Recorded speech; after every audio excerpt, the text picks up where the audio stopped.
Let's discuss about future simple tense. So future simple tense में देखें दो तरह के फ्यूचर हैं। एक वो फ्यूचर होता है जो जस्ट अभी हमारा इरादा है, हमने उसके लिए कोई मंसूबा या वो कैसे करना है इन चीजों के बारे में कोई प्लानिंग नहीं कर रखी है। तो हमारे एक जो इरादे होते हैं या जिसको आप फैसला भी कह सकते हैं कि आपने कोई इरादा किया है किसी काम को करने का या कोई फैसला है, वो अभी प्लानिंग में नहीं है। तो एक तो ये फ्यूचर होता है और एक वो फ्यूचर होता है जो हमारा मंसूबा है, जो कि हम लोग एक्शंस ऐसे फ्यूचर में श्योर है, मतलब उनको आपने ठान रखा है या कोई ऐसा प्लानिंग है जो कि बिल्कुल हतमी सूरत में आपने वो करनी ही करनी है। तो यहाँ पर अगर हम थोड़ा सा इसको देखें, there are two different ways के दो मुख्तलिफ जो है वो तरीके हैं इन इंग्लिश में टू एक्सप्रेस बयान करने के लिए future in the future simple tense के फ्यूचर सिंपल टेंस में फ्यूचर को डिस्क्राइब करने के लिए। So the first one is unplanned actions, मतलब जिनकी आपने मंसूबा साजी नहीं कर रखी है उन एक्शंस के मुतालिक। To express the things we decide to do in future, कि हम बयान करते हैं उन चीजों के मुतालिक जो कि हमने फैसले या इरादा, इंटेंशन जिसको आप कह सकते हैं, नीयत, ठीक है, उनका भी आपने इरादा रखा है, नीयत की है, उनको भी अपने फैसला बस किया है कि आप उनको फ्यूचर में करेंगे, तो वो अनप्लैन्ड एक्शंस हैं। फिर प्लान्ड एक्शंस क्या है? To express our plans about future, कि हम डिस्क्राइब करते हैं अपने जो मंसूबे हैं उनको फ्यूचर के मुतालिक। will with first form of the verb in future simple tense is used here to describe the following situations in English language। अभी आप will के साथ फर्स्ट फॉर्म देखेंगे, बेसिकली ये है अनप्लैन्ड एक्शंस। सो आप देख सकते हैं यूज वन है to talk about unplanned actions in the future, के बात करना के मुतालिक जो कि आपके बगैर अभी मंसूबे के एक्शंस हैं मुस्तकबिल के लिए। Next week I will go to my friends home, कि अगले हफ्ते में अपने दोस्त के घर जाऊंगा। अब किस दिन जाना है, कितने बजे जाना है, ठीक है, अब ये सब चीजें अभी अनडिसाइडेड है। तो ये जस्ट आपने एक अपना इरादा है कि आप अगले हफ्ते अपने दोस्त के घर जाएंगे। ही will get married with her after 5 years, कि उसकी 5 साल बाद उससे शादी होगी। अब 5 साल के बाद का ये ऑफ कोर्स एक इरादा है, क्योंकि प्लानिंग में तो फिर शादी के लिए सारी एक तैयारियां ये वो चीजें होती हैं। We will visit Australia after 3 months, कि हम 3 माह के बाद ऑस्ट्रेलिया विजिट करेंगे। He will go back home after 2 weeks, कि वो 2 हफ्तों के बाद घर वापस जाएगा। तो ये एक इरादा है उसका, उसके लिए किस दिन जाएगा, ठीक है, उसके शायद हो सकता है उसने उसके लिए कुछ मतलब कोई जॉब करता है, छुट्टियां लेनी है वगैरह वगैरह। तो अभी उसने सिर्फ एक इरादा बताया कि वो 2 हफ्तों के बाद घर जाएगा। They will play football tomorrow morning, कि कल सुबह वो फुटबॉल खेलेंगे। I will try to catch the next train at 11 o'clock, कि मैं कोशिश करूंगा कि अगली ट्रेन जो है वो 11 बजे पकड़ लूं। She will wash clothes today in the evening, क्या शाम वो कपड़े धोएगी। I will go to Mary's home day after tomorrow, अब ये परसों आने वाला है, ठीक है। आपने लास्ट जो पास्ट सिंपल टेंस था उसमें देखा था डे बिफोर यस्टरडे, वो गुजरा हुआ परसों है, और आने वाला जो परसों day after tomorrow. On coming weekend I will visit shopping mall, कि आने वाले वीकेंड पे मैं शॉपिंग मॉल विजिट करूंगा। अच्छा, हो सकता है कि आपको काफी ये लग रहा हो कि ये इरादे तो हैं लेकिन एक्शंस भी ऐसे हैं जो मंसूबा है, जैसे on coming weekend I will visit shopping mall. अभी मैंने आपको दूसरे सेंटेंस की इसके साथ कंपैरिजन दूंगा तो आपको क्लियर हो जाएगा कि अनप्लैन्ड और प्लान्ड एक्शंस में फर्क क्या है, ठीक है। आपको ये सेंटेंसेस में भी प्लानिंग लग रही होगी, लेकिन ये प्लान्स नहीं है, अभी ये सिर्फ इंटेंशंस हैं, इरादे हैं। Okay, next month I will buy a new mobile, कि अगले महीने में नया मोबाइल खरीदूंगा, ठीक है। आपको क्या खरीदना है, कितनी कीमत का होगा, ये वो चीजें अनडिसाइडेड है। अभी सिर्फ आपने एक इरादा शो किया है कि अगले महीने में नया मोबाइल खरीदूंगा। अच्छा, अब देखें यहाँ पर भी कॉमन टाइम एक्सप्रेशंस हैं टू एक्सप्रेस एक्शंस, के बयान करने के लिए एक्शंस को that take place in future, जो कि वकूफ पजीर होते हैं या रुनुमा होते हैं फ्यूचर में। We may use the following common time expressions, तो हम इस्तेमाल कर सकते हैं जो कि नीचे दिए गए आम इस्तेमाल में आने वाले कॉमन टाइम एक्सप्रेशंस हैं in future simple tense such as today, ठीक है। अब आने वाला जो आज का हिस्सा है वो तो भी फ्यूचर है। जैसे अगर मैं आपसे पूछता हूँ what will you do after this class, कि आप इस क्लास के बाद क्या करेंगे, तो अभी आज का दिन जो आगे आ रहा है वो तो फ्यूचर है। टुमारो, कल, ये तो यकीनन आपको अंदाजा है कि टुमारो आने वाले कल के लिए मुस्तकबिल। डे आफ्टर टुमारो, ये अभी ऊपर हमने एग्जांपल में भी देखा। फिर आफ्टर यूज किया जाता है घंटों, महीनों, दिनों, सालों के साथ। After 3 hours, after 2 days, after 1 week, after 6 months, after 2 years, ठीक है। कोई भी आप अपनी इंटेंशन, कोई इरादा जो है वो कितने सालों के बाद का भी हो सकता है, वो आप आफ्टर के साथ बता सकते हैं। फिर कमिंग आने वाला होता है और नेक्स्ट जो है वो अगला होता है। इसमें काफी कंफ्यूजन होती है स्टूडेंट्स में भी कि कमिंग और नेक्स्ट में। अब जो कमिंग होगा 2024 होगा, जो नेक्स्ट होगा वो 2025 होगा। ठीक है, तो इस तरह से होता है कमिंग और नेक्स्ट। और इन अक्टूबर इन 2025, तो इन की जो प्रेपोजिशन है ये यूज की जाती है महीनों के लिए और सालों के लिए भी। इन फ्यूचर, ठीक है, वैसे हम कहते हैं इन द पास्ट, ये भी यूज किया जाता है इन फ्यूचर। सून, जल्द ही, ये भी आप यूज कर सकते हैं। फिर on Monday, on weekend, on Eid, ठीक है, कमिंग ईद भी आप कह सकते हैं। On Christmas, on my birthday, तो ये फ्यूचर के लिए। जैसे आप कहेंगे on my coming birthday I will celebrate it in a restaurant, तो इस तरह से आप फ्यूचर में कोई इवेंट हो सकता है, कोई मौका हो सकता है, उसके लिए भी आप कह सकते हैं। फिर in the morning, in the afternoon, in evening, in night, ये भी दिन में जो आपके मुख्तलिफ सुबह दोपहर शाम है उसके अकॉर्डिंगली फ्यूचर के लिए आप इनको इनके साथ यूज कर सकते हैं। सो ये कॉमन टाइम एक्सप्रेशंस है जो कि फ्यूचर में आप यूज करेंगे। अब हम देखेंगे प्लान्ड एक्शंस को। ठीक है, अब ये थोड़ा डिफरेंट होगा। To talk about planned actions in the future, के बात करना के मुतालिक एक्शंस के मुस्तकबिल में जो कि प्लान्ड है, मंसूबा उनका तयशुदा है। अब इसमें हमें यूज करना होगा इज एमआर के साथ ING form of the verb को, और ये बिल्कुल वैसे ही है जैसा कि प्रेजेंट कॉन्टिन्यूअस टेंस। ठीक है, तो आईएनजी फॉर्म के साथ इज एमआर का जो यूज होता है ये फ्यूचर को भी डिस्क्राइब करने के लिए होता है, और ये वो फ्यूचर होता है जो कि तयशुदा है, मंसूबा उसका बन चुका है। अब इसमें अभी सेंटेंस को देखें, एग्जाम्पल को, तो आपको ये बिल्कुल क्लियर हो जाएगा। My uncle is coming back from USA next Monday, कि मेरे अंकल पीर को यूएसए से वापिस आ रहे हैं। अब इससे कंफर्म्ड है ये कि उनकी टिकट बुकिंग, आना, ये सब चीजें तयशुदा है।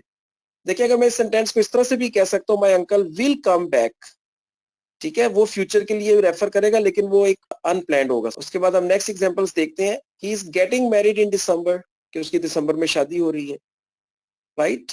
अच्छा, आप कहने को कह भी सकते हैं ही विल गेट मैरिड, लेकिन ये चीज नोट कीजिएगा कि आपने खुद अब सिचुएशन को देखना है कि जो आप चीज बयान करने लगे हैं आया कि वो वाकई तयशुदा है, तो फिर आप इस एमआर के साथ आईएनजी फॉर्म का यूज करें। और अगर आपको लगता है कि अभी तयशुदा नहीं, जस्ट एक इरादा है, तो फिर विल के साथ फर्स्ट फॉर्म को यूज करें। तो ये डिफरेंस है इन दोनों में, प्लान्ड और अनप्लान्ड जो कि फ्यूचर है। Okay, they are buying a new home very soon, कि बहुत जल्द वो नया घर खरीद रहे हैं। ठीक है, अब उनके पास पैसे हैं, वो तलाश कर रहे हैं, अच्छा उनको कोई ऑप्शन मिलेगा, अपॉर्चुनिटी, तो वो खरीद लेंगे।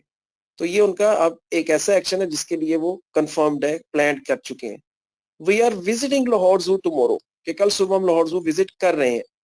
ठीक है, अब इसको अगर मैं कहूंगा वी विल विजिट, वो भी ठीक होगा कि कल हम विजिट करेंगे।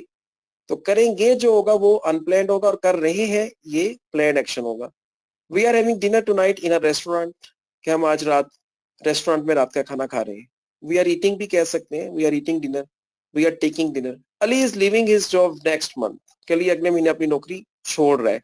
अब ये कंफर्म्ड है, जिस तरह वो एक नोटिस पीरियड होता है अब जॉब छोड़ने से पहले 1 मंथ का, अब ये उस टेन्योर में है, तो ये छोड़ रहा है, इसका मतलब कंफर्म्ड है। अगर मैं कहूँ ना अली विल लीव, फिर उसमें कंफर्म नहीं होगा, हो सकता है कि वो इरादा बदल दे और वो ना छोड़े। She is attending a birthday party night, कि आज रात वो एक बर्थडे पार्टी अटेंड कर रही है। I am starting my new job next week, अगले हफ्ते में अपनी नई नौकरी शुरू कर रहा हूँ। He is selling his car day after tomorrow, के परसों अपनी गाड़ी बेच रहा है। And they are opening a new office in Karachi, कि वो ऑफिस एक नया कराची में खोल रहे हैं। तो ये रहे हैं, ये फ्यूचर को भी रेफर करता है, और उर्दू में भी आप यकीनन जो मैंने अभी ट्रांसलेशंस की हैं इन सेंटेंसेस की, ठीक है, तो उससे भी आपको अंदाजा हो जाना चाहिए कि एज इट इज हम उर्दू में इसको यूज करते हैं। ओके, अब नेक्स्ट इसमें एक और चीज आ जाती है, गोइंग टू और about to talk about planned actions and predictions, के बात करना के मुतालिक एक्शंस के जो के तयशुदा है, एंड प्रिडिक्शंस और पेशीन गोइयां इन द फ्यूचर मुस्तकबिल में, with going to and about to, going to और अबाउट टू के साथ। सो अब देखते हैं हम यहाँ पे, एक चीज नोट कीजिएगा कि इज एमआर के साथ गोइंग टू है और फिर first form of the verb का यूज किया जा रहा है। अच्छा, इसका मतलब क्या होता है, मैं आपको सिंपल बताता हूँ। गोइंग टू का मतलब उर्दू में होता है लगा है, कोई चीज शुरू होने लगी है, ठीक है। और अबाउट का मतलब है होने वाली है, ठीक है, वाली है, वाला है। ये भी मैं ट्रांसलेट करूंगा तो आपको अंदाजा हो जाएगा। It is going to rain, बारिश होने लगी है, ठीक है। अब ये एक पेशीन गोई भी हो सकती है, और आपको जो चीज नजर आ रही है, बादल आ गए, हवा तेज चल रही है, ठीक है, मौसम अच्छा हो गया, आपको लगा है, तो आपने कहा बारिश होने लगी है, it is going to rain. He is about to leave his job, वो अपनी नौकरी छोड़ने वाला है। They are about to start a new business, कि वो एक नया कारोबार शुरू करने वाले हैं। This team is definitely going to win, कि ये टीम यकीनन जीतने लगी है। आप प्रिडिक्ट कर रहे हैं उसके बारे में। I am going to visit my grandma next week, कि अगले महीने में अपने ग्रैंड माँ को विजिट करने लगा हूं। अच्छा, आप अमेरिकन इंग्लिश में अगर सुनिएगा तो गोइंग टू का यूज वो बहुत ज्यादा करते हैं। ब्रिटिश में भी होता है, और इसकी एक शॉर्ट फॉर्म आप लोगों ने सुन रखी होगी, गोना। ठीक है, आप जैसे ये सेंटेंस है ना, I am going to visit, ये होगा I am gonna visit my grandma next week. तो गोइंग टू जो है वो गोना हो जाएगा, और आई एम को अगर आप इकट्ठा कर लेंगे आई एम, तो ये हो जाएगा आई एम गोना। सो गोना का जो यूज होता है, बल्कि मैंने देखा है वो विल का बहुत कम यूज करते हैं। Like I am gonna get a new car, I am gonna start a new job, I am gonna meet him, they are gonna visit us. उसके बाद नेक्स्ट कुछ एग्जांपल्स और भी हैं, इनको भी हम देख लेते हैं। I am about to sleep, ठीक है, मैं सोने वाला हूँ, इसको हम I am going to sleep भी कह सकते हैं। We are going to visit Islamabad next month, कि हम अगले महीने इस्लामाबाद विजिट करने लगे। Government is going to load the taxes, कि गवर्नमेंट जो है वो टैक्सेस को कम करने लगी है। He is going to apologize to Mary, कि वो मैरी से अपोलोजाइज करने लगे हैं, माफी मांगने लगे हैं। And we are about to start dinner, कि हम रात का खाना शुरू करने वाले हैं।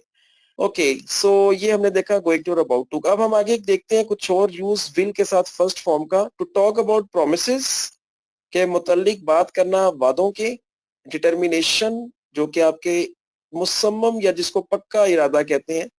एंड प्रिडिक्शंस, और जो पेशीन गोइयां होती हैं। उसकी एग्जांपल्स में देखते हैं। पहले मेकिंग प्रोमिसेस और शोइंग डिटर्मिनेशन, कि किसी चीज के लिए अपना पक्का इरादा बताना, शदीद या कोई वादा करना, या किसी से वादा लेना भी हो सकता है। जैसे I will never tell a lie with you, कि मैं आपसे कभी झूठ नहीं बोलूंगा। तो विल जो है ये एक शो करता है आपके इरादे को पक्के, और इसके अलावा एक वादे को भी। I will always speak truth, कि मैं हमेशा सच बोलूंगा। I will never break your heart, कि कभी मैं आपका दिल नहीं तोड़ूंगा। I will always keep you happy, कि मैं हमेशा आपको खुश रखूंगा। I will never disappoint you, कि मैं आपको कभी मायूस नहीं करूंगा। I will always be there, कि मैं हमेशा होऊंगा वहां आपके लिए, जैसे कोई आप किसी की हेल्प करने के लिए कहते हैं। I will always work hard, कि मैं हमेशा मेहनत करूंगा। And I will never hurt you, कि मैं कभी आपका दिल नहीं दुखाऊंगा। ओके, प्रिडिक्शंस जो है ये किसी मतलब मौके के लिए हो सकती हैं। ठीक है, जैसे इट विल रेन टुमारो, कल बारिश होगी। या गेस्ट विल कम टुडे, आज मेहमान आएंगे। Petrol price will increase next month, कि पेट्रोल की कीमत जो है वो बढ़ेगी अगले महीने। She will never go abroad without her family, कि वो कभी भी बैरून मुल्क नहीं जाएगी अपने घर वालों के बगैर। तो ये आप एक प्रिडिक्शन दे रहे हैं कि वो ऐसा नहीं करेगी। Australia will win the match against south Africa, जैसे कोई टूर्नामेंट हो रहा है, तो आप ऑस्ट्रेलिया आपकी फेवरेट टीम है, तो आप कह रहे हैं ऑस्ट्रेलिया जीतेगी अगेंस्ट साउथ अफ्रीका। तो ये प्रिडिक्शन दे रहे हैं, प्रिडिक्ट कर रहे हैं। Company will launch a new model car in 2020-25, कि कंपनी नई गाड़ी जो है नए मॉडल की कार को लॉन्च करेगी 2025 में। They will defeat the other team, के वो दूसरी टीम को हरा देंगे। And he will get married soon, कि उसकी जल्द शादी हो जाएगी। प्रिडिक्शंस जो है वो इस तरह से विल के साथ फर्स्ट फॉर्म में। ओके, अब इसकी नेगेटिव कॉन्ट्रैक्शन जो है वो विल नॉट को जो है शॉर्ट फॉर्म में वॉन्ट, और शेल नॉट को शॉर्ट फॉर्म में शैंट पढ़ा जाता है। लेकिन आपने देखा होगा कि मैंने आपको कोई सच शेल के ऊपर इतना नहीं कहा है, कि आई और वुई के साथ जो है वो शेल यूज होता है ब्रिटिश इंग्लिश में, आई और वुई के साथ। लेकिन अमेरिकन इंग्लिश जो है उसमें सबके साथ विल ही यूज होता है। पॉजिटिव कॉन्ट्रैक्शंस को अगर आप देखें, तो यहाँ पे प्रोनाउन के साथ हेल्प वर्ब जो है वो ऐड हो जाता है। जैसे आई विल, आइल। ठीक है, अब आपने आई शैल और आई विल का जो है डिफरेंस इसमें बिल्कुल नहीं जाना, कि आप याद रखने की कोशिश करें। ठीक है, ये अब इतना इंपॉर्टेंट नहीं रहा है, तो आप आइल यूज करें, आइल। ठीक है, we'll, we will, you will. इसी तरह they'll, they will, he'll, he will, she'll, she will, और इटल, इट विल। ओके, अब एक एग्जांपल हम देख लेते हैं। आई होप कि अब आपको नेगेटिव और क्वेश्चन बनाने में कोई इतनी परेशानी नहीं होनी चाहिए। हेल्प वर्ब जो है यही मेन रोल इसका है, कि नेगेटिव में और क्वेश्चन में इसको आप चेंज कर लेते हैं इसके साथ। अब देखें, we will start meeting sharp at 10 AM, कि हम सही 10 बजे जो है मीटिंग शुरू करेंगे। अब नेगेटिव क्या होगा, we won't start, we will not start. ठीक है, तो यहाँ पे मैंने शॉर्ट फॉर्म को यूज किया है। We won't start meeting sharp at 10 AM, सही या ठीक 10 बजे मीटिंग नहीं शुरू करेंगे। Will we start meeting sharp at 10 AM, कि क्या हम 10 बजे पूरे मीटिंग शुरू करेंगे। क्वेश्चन है, और नेगेटिव क्वेश्चन है, जैसे कि मैंने आपको बताया, कोई हैरत से बात पूछते हुए, वोंट वी स्टार्ट, क्या हम नहीं शुरू करेंगे मीटिंग शार्प एट 10 AM, पूरे 10 बजे। अच्छा, अगर इसको मैं वो पुराने वाले तरीके पे लेके आऊं बगैर शॉर्ट फॉर्म के, तो होगा विल वी नॉट स्टार्ट। तो वो थोड़ा सा मतलब फ्लुएंट होने में भी इतना नहीं है। अगर आप फ्लुएंसी भी अपनी इंप्रूव करना चाहें तो ये जो कॉन्ट्रैक्शंस हैं ये बहुत हेल्प करती हैं। सो इस तरह से आपने विल के साथ जो है वो यूज करना होगा क्वेश्चन वगैरह बनाने के लिए। ठीक है, ये बहुत इंपॉर्टेंट है कि आपकी कम्युनिकेशन इन 4 सेंटेंसेस के ऊपर है। अगर आपकी इसकी अच्छी ग्रिप होगी, क्वेश्चन भी बनाने आते हैं, नेगेटिव्स में भी आप अच्छे हैं, फिर आपकी वो एक लैंग्वेज उस मतलब परफेक्शन की तरफ होगी, लेवल को टच करेगी। ओके, अब यहाँ पर एक एनालिसिस है तीनों टेंसेस का, present, past and future simple tense का, ताकि आपको एक तरह से एक जरा क्लैरिटी मिल जाए कि इन तीनों टेंसेस का रोल क्या है। अब यहाँ पर एक ही क्वेश्चन है जो कि आप देख सकते हैं 3 मुख्तलिफ तरह से है। How did you celebrate your last birthday, कि आपने अपनी आखिरी सालगिरह कैसे मनाई। अब ये पास्ट सिंपल है, यानी कि यूज करना है सेकंड फॉर्म द वर्ब को। फिर how do you celebrate your birthday, अब ये एक रूटीन में है कि आप अपनी सालगिरह कैसे मनाते हैं, क्योंकि हर साल आपकी सालगिरह आती है। ये first form of the verb है। और अगर इस तरह से कोई पूछ ले, how will you celebrate your coming birthday, कि आप अपनी आने वाली सालगिरह जो है वो कैसे मनाएंगे, तो ये ऑब्वियसली आपको फ्यूचर में विल के साथ फर्स्ट फॉर्म में डिस्क्राइब करना है।